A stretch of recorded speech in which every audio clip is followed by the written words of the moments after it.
अस्सलामुअलैकुम रहमतुल्लाहि व बरकातुहू। पाकिस्तान बामुकाबला भारत बहुत बड़ा टाकरा होने जा रहा है, लेकिन इम्कान नहीं है कि यही मुकाबला बारिश की नज़र भी हो जाएगा। लेकिन कुछ खबरें सोशल मीडिया पर यह गर्दिश कर रही हैं कि यह मुकाबला पहले शुरू हो जाएगा। आपके ख्याल में क्या ऐसा होना चाहिए या फिर नहीं, कमेंट सेक्शन में ज़रूर बताइएगा। और आप लोगों को ये भी बताएंगे कि अगर यह मुकाबला बारिश की नज़र हो जाता है तो दोनों टीम्स को कितने पॉइंट्स मिलेंगे। तो वीडियो में आखिर तक ज़रूर जुड़े रहिएगा। सबसे पहले चैनल को सब्सक्राइब कर दें और वीडियो को लाजमी लाइक कर दें। नाजरीन कराम, सबसे पहले आपको बता दीजिए तकरीबन 80% चांसेस है कि बारिश आने जा रही है MCG यानी कि मेलबर्न क्रिकेट ग्राउंड के अंदर। और इस मैच का कोई रिजर्व डे भी नहीं है, यानी कि अगर बारिश आई तो ये मैच कॉल्ड ऑफ कर दिया जाएगा।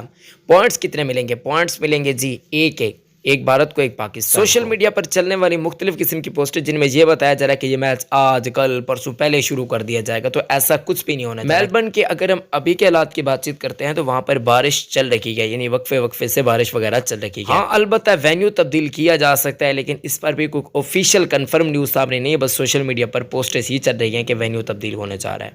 और ऑस्ट्रेलिया के इस वक्त हालात कुछ ऐसे हैं कि काफ़ी ज़्यादा रियासतों के अंदर वहाँ पर फ्लड्स वगैरह आए हुए हैं जो बहुत ही कशीदा किस्म के हैं। मेलबर्न सिर्फ बचा हुआ है, लेकिन वहाँ पर भी बारिश आने जा रही है। बस अल्लाह पाक खैर फरमाए। वीडियो को लाइक करें।